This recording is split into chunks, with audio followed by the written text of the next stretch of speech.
Hello and welcome to Rise Unwind. My name is Dan. You know, each and every week we talk to people from across the country about things you could do right here in your neighborhood. And on this week's show, we got this. I had very little magic training, kind of no magic training on this third movie. I had to do practice with the dubs, releasing dubs. But that was kind of it. And they're up there going like, yeah, shout, shout. And you're like, dude, you're like 9 years old. All of that and more right here on Rise and Unwind. You ever notice how the holidays hit and suddenly you're seeing the red kettles everywhere? This year, the need is even bigger, and the Thanksgiving Day halftime show is where it all officially kicked off. Today, we've got Commissioner Merle Heatwole from Salvation Army, along with Jerry Jones and Charlotte Jones from the Dallas Cowboys, joining us from AT&T Stadium to share what this year's Red Kettle campaign is all about. Welcome to the show, everyone. How are you three? Happy Thanksgiving. Good to be with you. All right, for the people at home who may not know the full history, what exactly is the Red Kettle campaign? Well, the Red Kettle campaign is the way that we share with the country the opportunity to really get involved with the ministries of the Salvation Army and make a difference in the lives of millions of people right within their local community.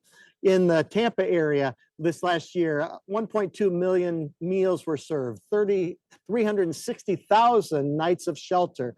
And that's the way that we make a difference every day throughout the country. And we're so grateful for the partnership that we have with the Cowboys and the Jones family for making it possible for us to kick this off for the last 29 years and to raise over $3 billion to support those most in need across our country. And that need is true. It feels especially heavy this year for so many families. Why do you think it's important for this campaign? Well, again, it's important because of the increased demand that we're seeing, 20 to 25% additional requests. We know that there are over 18 million families that are facing food insecurity, and we want to be able to give them joy, give them hope, give them the opportunity to really know that people care about them. And every donation that's made stays within the local community. And this year's halftime show is always a big tradition. What's it like bringing this year's artist to launch the campaign in such a huge stage? Well, we are so excited this year, our 29th year to be doing this, and we finally have Post Malone. He is a huge Cowboys fan, so we love that, but he literally grew up in our former stadium, and now he gets to perform live right here at AT&T Stadium alongside the cheerleaders, the Salvation Army, and we're going to go out to millions of people tomorrow. And hopefully his entertainment will inspire all of those that are watching to participate in the Red Kettle campaign, to give back, to maybe give their time, maybe take an angel off the Salvation Army angel tree and provide Christmas to someone who doesn't have it.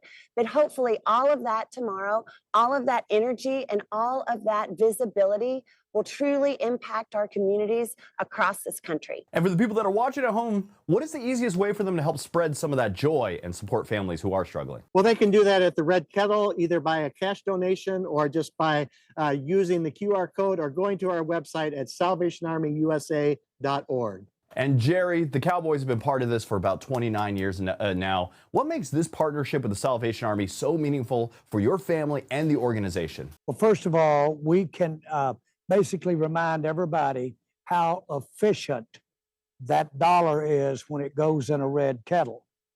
These are real pros. They really know how better than anyone to get the majority of that dollar, more than anybody, and put it in the hands of the people that need it. While people are thinking about how to do it, they'll have shoes on the needy. They'll have food in their mouth. They'll have a Christmas present under that tree before anybody can blink. They're such an efficient organization. It literally has been an inspiration for the Cowboys, hopefully on the field as well, to have been a part of what the Salvation Army ethos is. When they hit this end zone tomorrow and we're sitting in it, we want these players to be jumping in that red kettle, reminding everybody across this country, put that buck in that red kettle. I want to thank you three for joining me this morning. Thank you, Thank guys. Thank you very much. Happy Have a happy Thanksgiving. Thanksgiving. Thank you. Have you noticed how data breaches just keep getting bigger and more complicated? Experian's new annual forecast says 2026 could bring even more challenges, especially with AI helping criminals create smarter attacks. So today, we're getting some clarity from Michael Brimmer, Vice President and Head of Global Data Breach Resolution and Consumer Protection at Experian. Michael, welcome to the show, my friend. How are you? I'm well, Dan. Thanks for having me. I appreciate it. All right, your new data breach industry forecast lays out several big predictions. What should businesses be paying attention to first? Well, the businesses, anybody that has personal identity information should always make sure, one, they're protecting the data and they have the defenses to be able to protect from the data being stolen. So it doesn't matter if you're a small business, large business, you're a government entity, you're an individual sole proprietor. AI, it's everywhere. It's like in my fridge, it's in my smart vacuum. But how is it changing the cybersecurity landscape right now, and how are criminals using it? Well, 5 of our 6 predictions this year involve AI. And AI in 2026 is going to be, in one word, transformative. It's no longer a back-end technology. It's front and center, and it's going to be powering scams, data breaches, as well as critical infrastructure attacks, because it's faster, it's more impactful, as well as it's much harder to detect by conventional defense technology. When a business wants to protect its data more seriously, what's a smart first step? Well, I think the most important step is a scenario where you don't trust and verify every incoming and outgoing either person, email, communication. And again, if you don't trust, you have to verify. And once that's done, then you can go ahead and proceed with that transaction. That's the most important thing businesses can do. And for everyday consumers, what can people do to guard against identity theft and fraud? Consumers should never click on any links. They should not use QR codes. They should always turn on 2-factor authentication with their apps, their devices, and websites. They should use a password manager to create long and complex passwords. Never go ahead and shop anywhere or use a site that doesn't have the HTTPS in the URL. And then I always recommend sign up for Identity Works from Experian, where you can get free credit monitoring as well as see what's out on the dark web of yours. So if viewers want to dig into the full forecast or maybe even learn more, where should they go?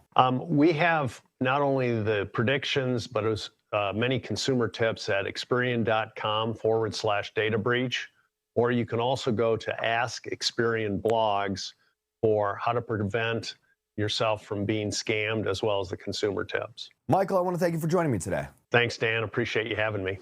Do you ever notice how the holidays sneak up and suddenly we're all making extra trips to the pharmacy? It's actually a great time to check in on your own health, especially if you're over 50 and at a higher risk for shingles.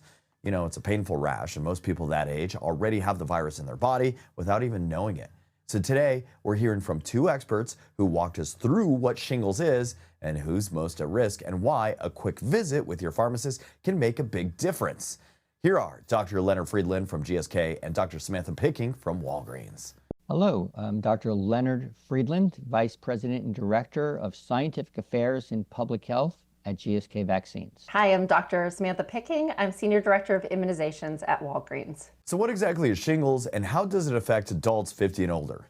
Shingles is a painful, blistering rash that's caused by reactivation of the varicella zoster virus.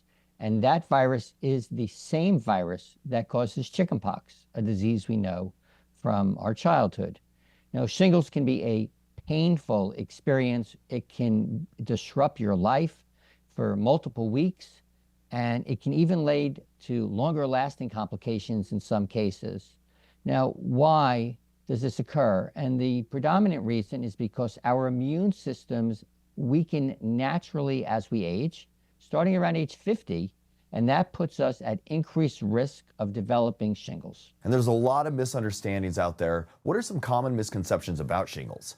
Yeah, so one very common misconception is that shingles is only a disease of the older adult. But the fact is that if you're 50 years of age and older, even if you feel young and healthy, you're still at risk for shingles.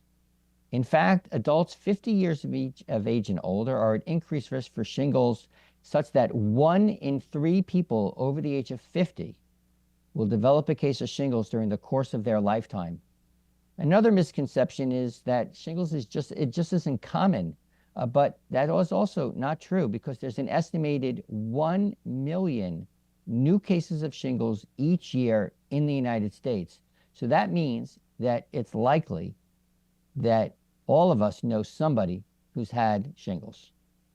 And for people in that age group, what are some of the steps they could take to help protect themselves? It's a great question. Really, knowing the risk is the first step. 99% of adults 50 years of age or older already have the virus that causes shingles in their body, even though not all of them will develop shingles. While age is the most important risk factor, certain health conditions like heart disease, diabetes, chronic obstructive pulmonary disease, chronic kidney disease, and asthma have all been associated with an increased risk of shingles.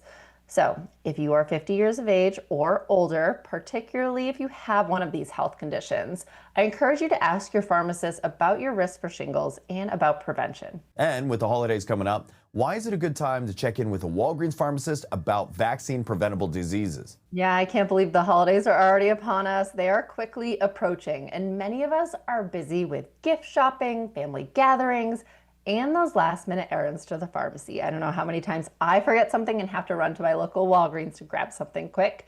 But while you're at your local Walgreens, if you're 50 years of age or older, it's a great opportunity to talk to your pharmacist about vaccine preventable diseases like shingles. The holiday season can be hectic, but taking a moment now to have that conversation with your Walgreens pharmacist is a good way to prioritize your health as you head into the new year. So why is now especially a good moment for adults 50 and older to ask their pharmacist about their risk for shingles? Yeah, it's a great question, and it's super easy. If you're 50 years of age or older, you can ask your local Walgreens pharmacist about your risk for certain vaccine preventable diseases like shingles to learn more. You can walk in anytime and head back to the pharmacy. But if you do want to plan ahead, you can visit walgreens.com or easyvax.com to find a pharmacy appointment near you. Thank you for joining me. Thanks for having me. Do you ever wonder what it really takes to turn an old house into something fresh, warm, and full of life? Fixer to fabulous fans already know. It takes heart, talent, and a whole lot of Mars magic.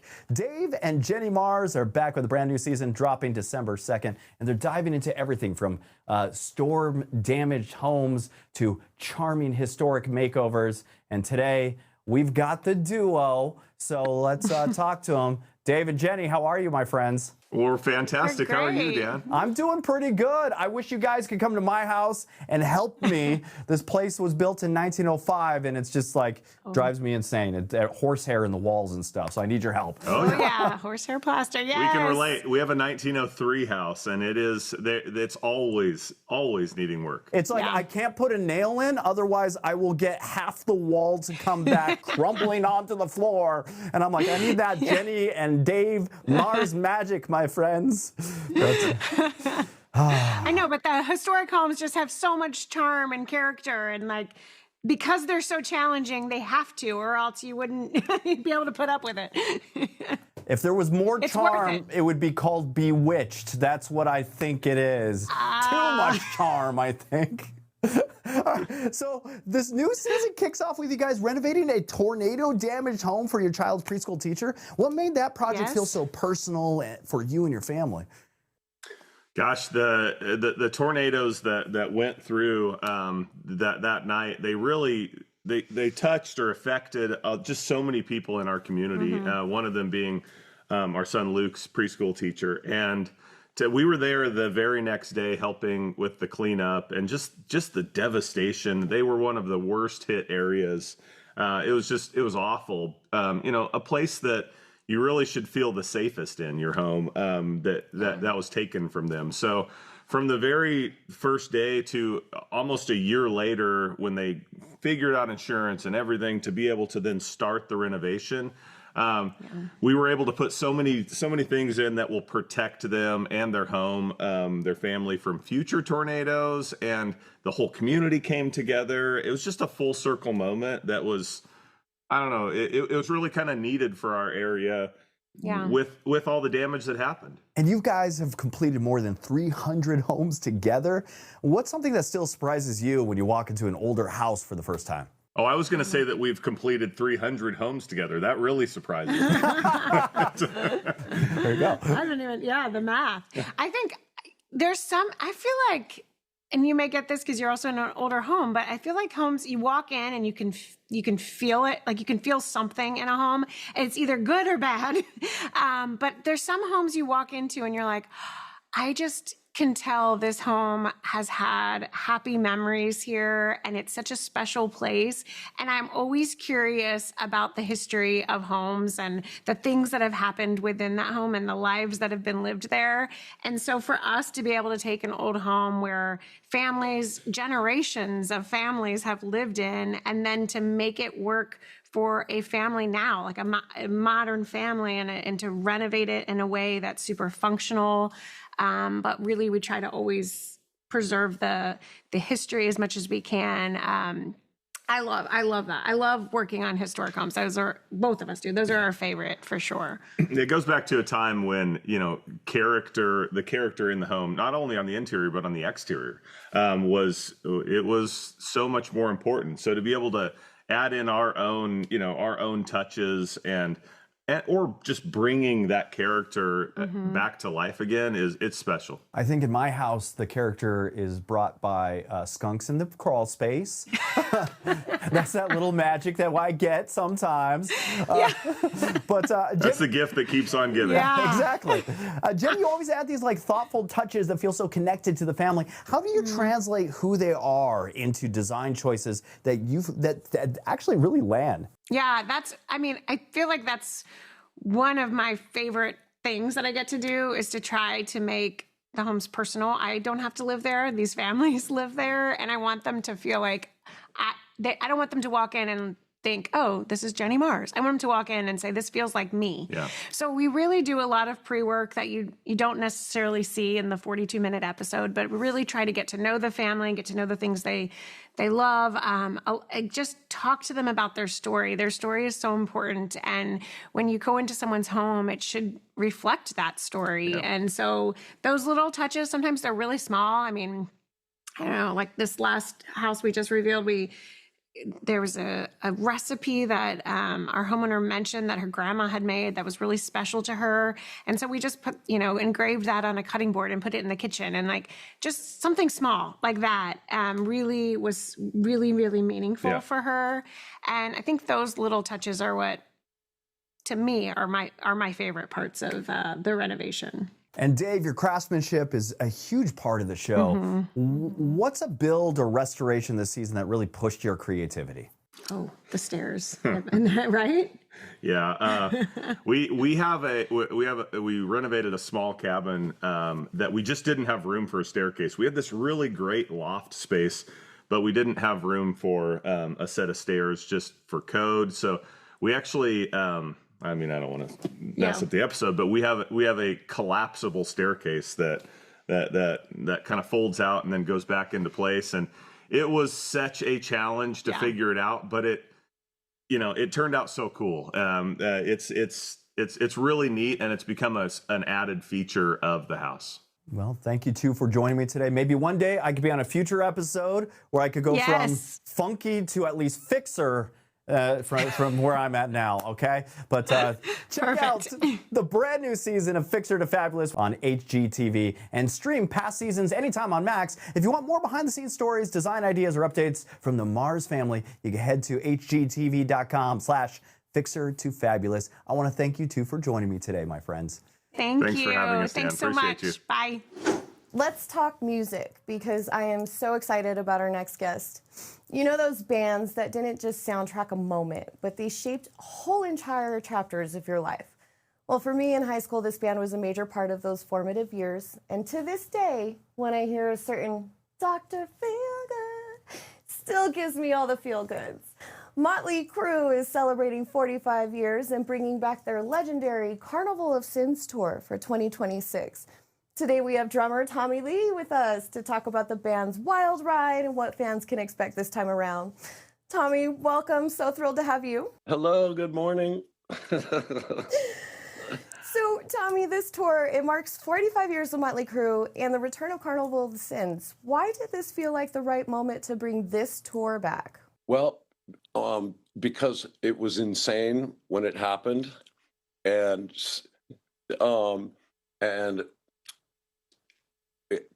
there's so there's so many new fans and that never really got a chance to see it. And I was just telling somebody else this, and our music has transcended generations, and there will be so many people that are coming to see this for the first time. So let's bring it back and let's show them what they missed. That sounds good to me.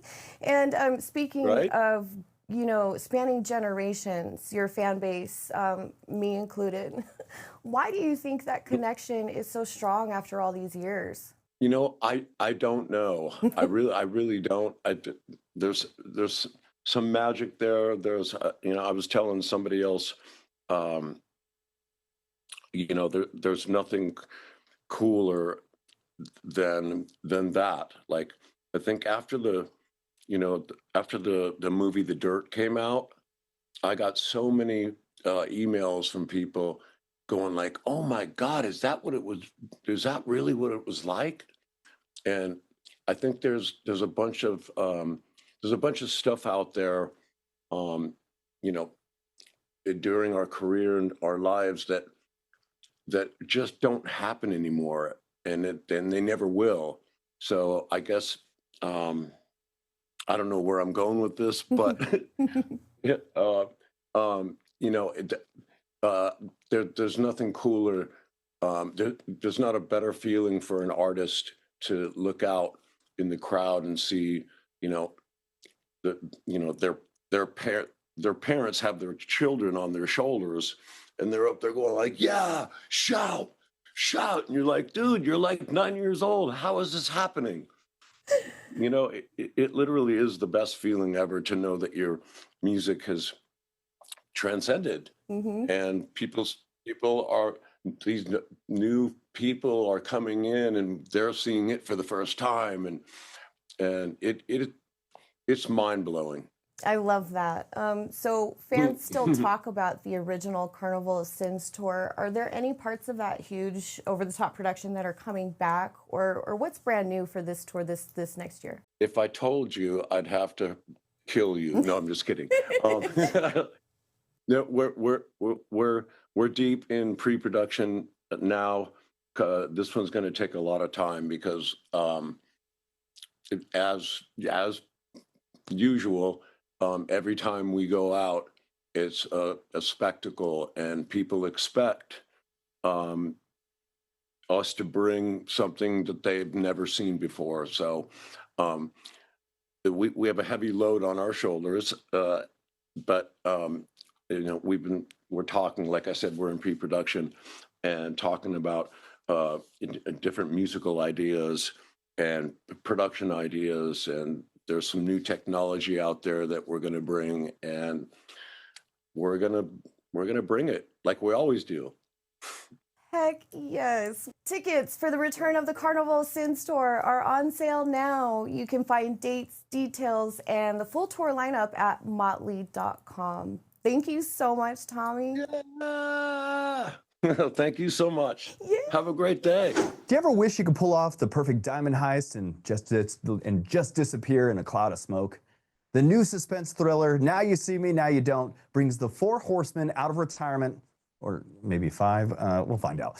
There adds a new generation of illusionists and stacks the decks with mind-bending twists, prison breaks, and one very big diamond. Lizzy Caplan is back as magician Lula May, who's suiting up with the horsemen for their wildest caper yet. Lizzy Caplan joins us now. Lizzy, thanks for hanging out with us, my friend. How are you? Thanks for having me. All right, the return of Lula May. Fans were buzzing when they realized Lula is back in this movie, kind of right in the middle of a big diamond heist. What was the most exciting part about slipping back into Lula May's world of cons, disguises, illusions, and injuring yourself violently?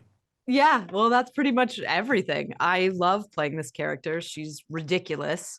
She doesn't shy away from being ridiculous. Her tricks are insane, and her attitude about everything is pretty bonkers. So any excuse to slip back into her shoes, I will happily take. Not to mention, I love all of my castmates so deeply on this one that it just doesn't feel like work when we get to make these movies. And pushing the magic further, this one feels bigger and let's just say, I guess, twistier. I agree. I think there's more twists in this one for sure. From your point of view, how did Now You See Me, Now You Don't raise the stakes compared to some of the earlier films? Like you say, they just the locations keep getting more wild and far-flung. The thriller itself, the heist itself becomes bigger and bigger.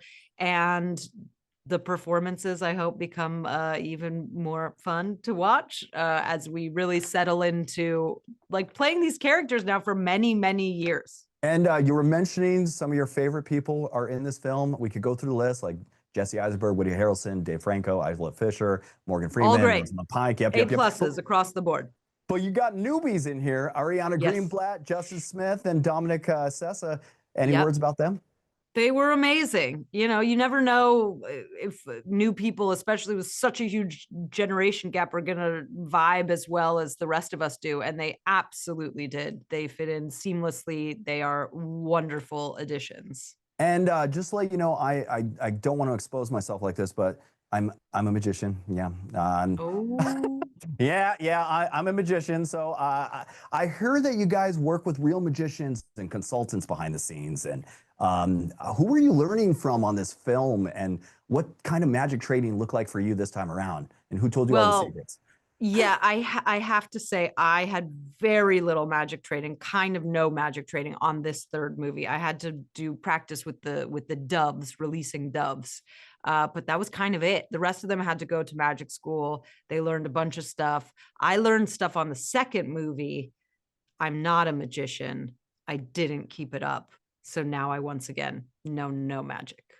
Okay, we won't hold it against you. You do Thank make you. magic look really cool, because I know magicians and not a lot of them are as cool as you guys, all right? That's I just gotta say. Hey, listen, thanks.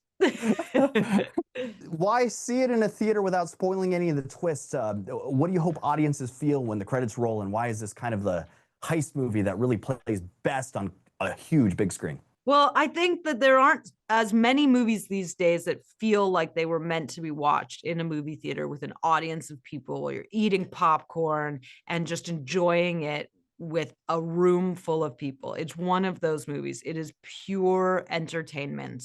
It's not for sitting and watching it on your phone, although I guess if you want to do that like down the line, sure. But for your first viewing, you should go to the theater, bring your family, bring your parents, bring your kids. It's genuinely fun for people of all ages. These movies don't come around that often anymore. Lizzy Caplan, I want to thank you for joining me today. You can catch Now You See Me, Now You Don't. It's in theaters now for showtimes, theaters, and more on the film. Head to nowyouseeme.movie and look for the hashtag Now You See Me on social media. Lizzy, thanks for hanging out. Thanks for having me. Have a good day. Hey, I want to thank you for tuning in to Rise and Unwind. If you want to be on the show, just go to our website, riseunwindtv.com, fill out the form, send it on in. Maybe you could be on a future episode. We have social media. We have a Facebook. We have Instagram. Plus, you can follow our YouTube channel. All of the above is at Rise Unwind. And until next week, that was Rise and Unwind.